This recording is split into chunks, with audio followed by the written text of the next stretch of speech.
नमस्कार साथियों, हम चर्चा कर रहे हैं आरपीएससी द्वारा आयोजित पब्लिक एडमिनिस्ट्रेशन यानी लोक प्रशासन विषय के असिस्टेंट प्रोफेसर के पेपर 1 की आंसर की।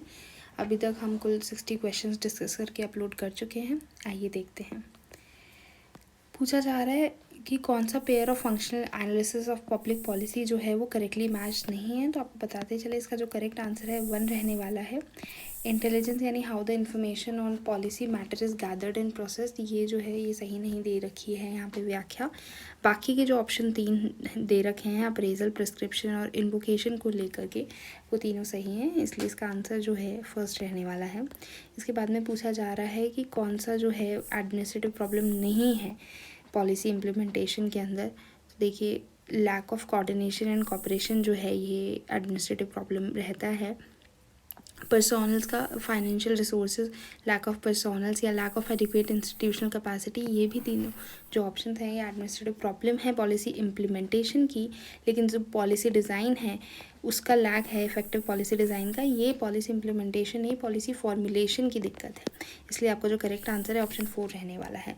बाद में कहा गया है good governance is an attempt to wider the scope of public administration by going beyond formal government because it moves from a concern to do towards a concern to ensure that things are done. दोनों ही कथन जो सही हैं और जो है सही व्याख्या भी दे रखी है, इसलिए ऑप्शन 4 जो है वो आपका करेक्ट आंसर हो जाएगा।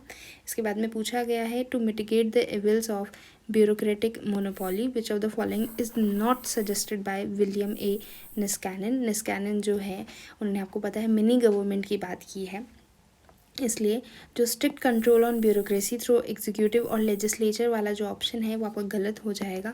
तो वो बात मिनी गवर्नमेंट की कर रहे हैं तो कहीं ना कहीं वो डी ब्यूरोक्रेटाइजेशन की भी बात कर रहे हैं, डाउन साइजिंग की भी बात कर रहे हैं। थर्ड ऑप्शन जो है वो आपका गलत हो जाएगा।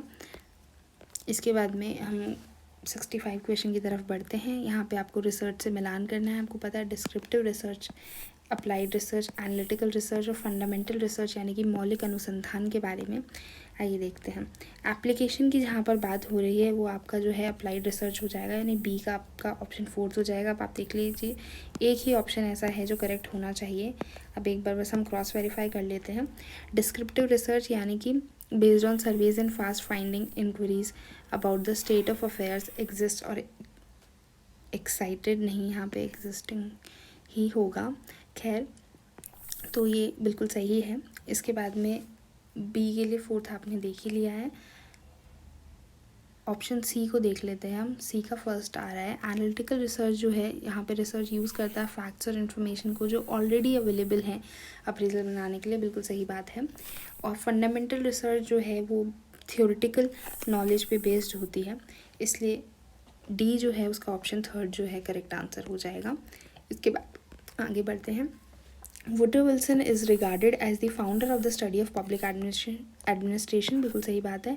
His essay mark the emergence of public administration as a separate and independent field of study, ये भी बिल्कुल सही बात है और कारण भी सही दे रखा है, इसलिए करेक्ट एक्सप्लेनेशन वाला जो ऑप्शन है यानी ऑप्शन 4 वो हो जाएगा करेक्ट आंसर। इसके बाद आगे बढ़ते हैं। एडमिनिस्ट्रेटिव डेवलपमेंट की बात की जा रही है। Administrative development does not involve which of the following, नहीं शामिल किया जाता है। तो आपको पता है डेवलपमेंट एडमिनिस्ट्रेशन जो है इसमें बात की जा रही है डायनामिक ऑर्गेनाइजेशन की, रिसोर्स मैनेजमेंट की, बिल्कुल सही बात है। एक्शन ओरिएंटेड होता है। एडमिनिस्ट्रेटिव डेवलपमेंट जो है, डेवलपमेंट एडमिनिस्ट्रेशन जो है वो एक्शन ओरिएंटेड, गोल ओरिएंटेड और एडमिनिस्ट्रेटिव सिस्टम की बात करता है। प्रोफेशनलाइजेशन ऑफ एडमिनिस्ट्रेटिव पर्सोनल की भी बात की जाती है।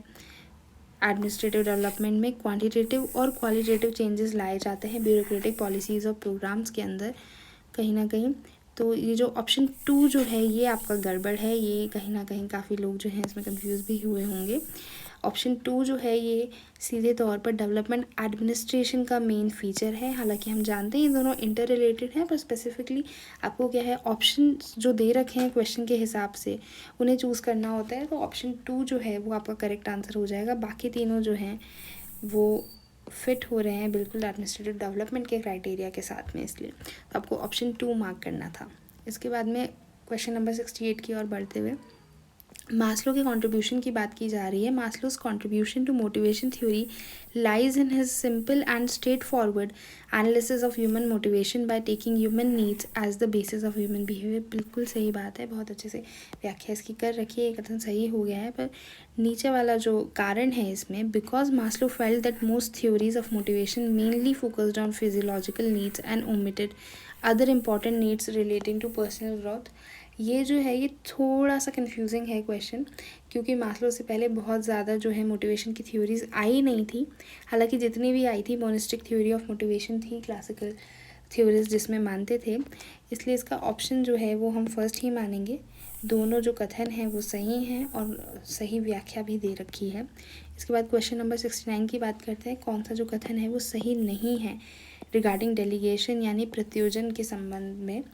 तो देखिए, it gives recognition to the subordinates. बिल्कुल.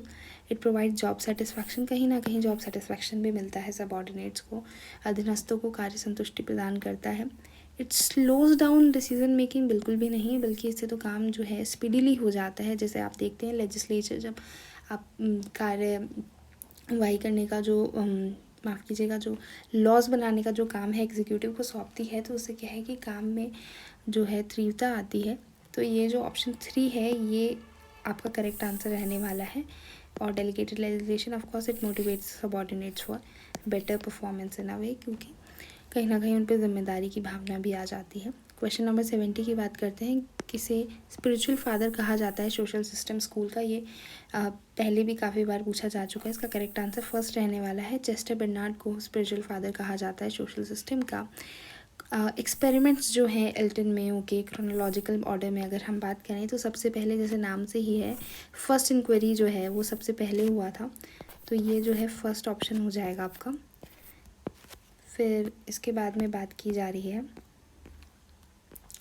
अच्छा आपको बताते चलिए, फिर ग्रेट एलिमिनेशन जो रहेगा आपका एक्सपेरिमेंट वो सेकंड नंबर पे हो जाएगा. यानी बी के बाद में डी की जो बात कर रहा है, 2 ऑप्शन आपके वैसे ही कैंसिल हो गए हैं.